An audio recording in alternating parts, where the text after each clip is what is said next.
Hello बच्चों, let's read the question. The question says for greater heights which is greater the energy for lifting or the kinetic energy for orbiting. So question में बोला कि greater Heights के लिए इनमें से कौन सा ग्रेटर होगा, पहला एनर्जी फॉर लिफ्टिंग या फिर काइनेटिक एनर्जी फॉर ऑर्बिटिंग. तो सॉल्व करेंगे इस प्रॉब्लम को, नोट डाउन करेंगे पहले हम अपने यहाँ पर की कॉन्सेप्ट. तो देखते हैं हमारा यहाँ पर की कॉन्सेप्ट क्या होगा. तो जब भी कोई सैटेलाइट किसी ऑर्बिट में रिवॉल्व कर रहा होता है तो उसकी ऑर्बिटल वेलोसिटी हम नोट डाउन करेंगे. तो ऑर्बिटल वेलोसिटी क्या होती है? ऑर्बिटल वेलोसिटी ऑफ सैटेलाइट, ठीक है. तो सपोज करिए कि हमारा सैटेलाइट जिस ऑर्बिट में रिवॉल्व कर रहा है उसका रेडियस अगर r है तो उसकी orbital velocity vo is equal to हो जाता है हमारा gm divided by small r. ठीक है, ये हो गया हमारा. यहाँ पर हमारा मास ऑफ द अर्थ हो गया कैपिटल एम, जी हमारा यूनिवर्सल ग्रेविटेशनल कांस्टेंट हो गया, आर हमारा रेडियस हो गया उसके ऑर्बिट का.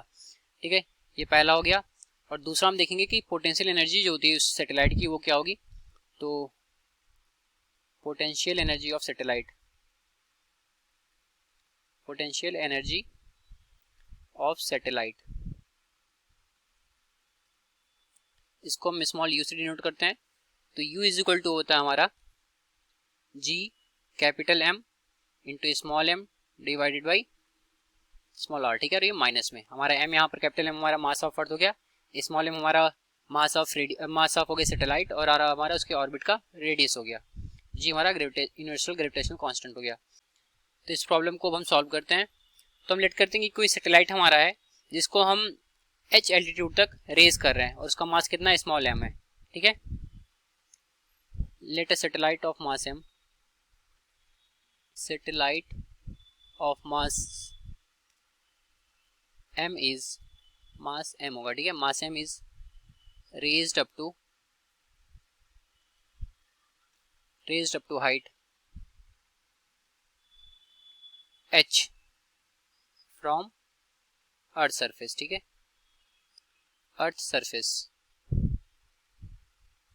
तो इस केस में जो उसकी एनर्जी हो जाएगी वो कितनी हो जाएगी, that is E1 is equal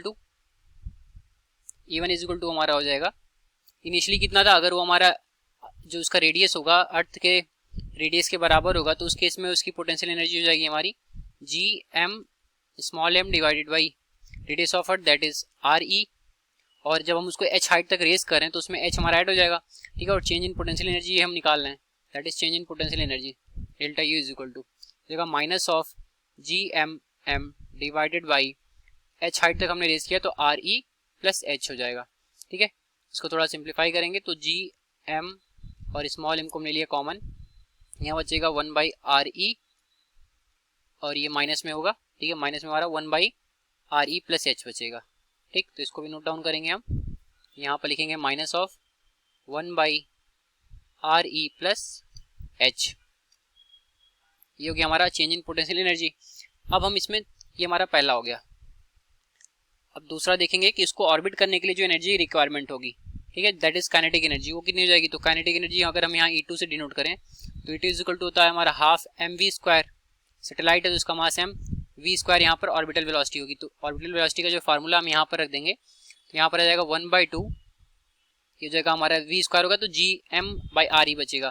तो जी एम और पहले से हमारा स्मॉल एम है डिवाइडेड बाई आर, आर मतलब रेडियस ऑफ अर्थ. ठीक है, ये हो गया. और h हाइट पर ये रिवॉल्व कर रहा है तो यहाँ पर आर ई प्लस एच हो जाएगा. तो हम निकालेंगे कि चेंज इन एनर्जी क्या होगा. देयरफॉर डेल्टा ई की वैल्यू जो जाएगी वो जाएगी E1 माइनस E2. तो E1 माइनस जब E2 हम करेंगे तो देखते हैं यहाँ पर वैल्यू कितनी निकल करके आएगी. तो E1 माइनस E2 करेंगे तो जी एम एम, ये हमारा हो जाएगा कॉमन टर्म दोनों में से, जी एम एम हमारा कॉमन हो गया. ब्रैकेट बचेगा E1 में 1 by R E minus 1 by R E plus H, और यहाँ पर माइनस टर्म एक और आएगा तो यहाँ पर बचेगा हमारा 1/2 आर ई प्लस एच. ठीक है, ये टर्म्स हमारे यहाँ पर बचेंगे. इसको सिंप्लीफाई करेंगे और फाइनल एक्सप्रेशन जब हम लिखेंगे तो जो हमारा यहाँ पर वैल्यू आएगा डेल्टा ई का, डेल्टा ई आ जाएगा हमारा यहाँ से निकल करके G M m into 1 by R E, और ये दोनों ऐड हो जाएंगे यहाँ पर. ठीक है, क्योंकि यहाँ पे 1/re प्लस एच दोनों में कॉमन हो जाएगा, तो ये जाएगा 3, ठीक है, -3/2re प्लस एच, ये हो गया। अब इसमें अगर हम देखें तो जब हमारी जो हाइट होगी, बोला ग्रेटर हाइट के लिए बोल रहा है, ठीक है, तो यहाँ कलर पहले हम चेंज कर लें, तो लिखते हैं यहाँ पर फॉर ग्रेटर हाइट,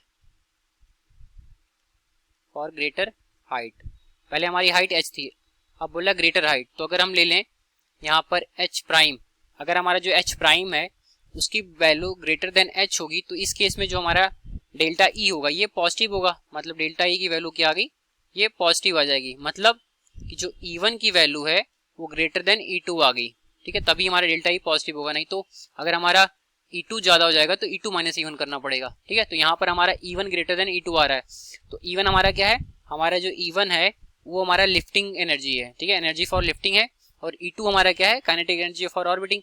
तो इस केस में हम क्या देख रहे हैं कि जो E1 की वैल्यू वो ज्यादा है, मतलब कि एनर्जी फॉर लिफ्टिंग वो ज्यादा है, ठीक। तो हमारा क्या आंसर हो जाएगा इसका कि एनर्जी फॉर लिफ्टिंग ज्यादा होगा फॉर ग्रेटर हाइट।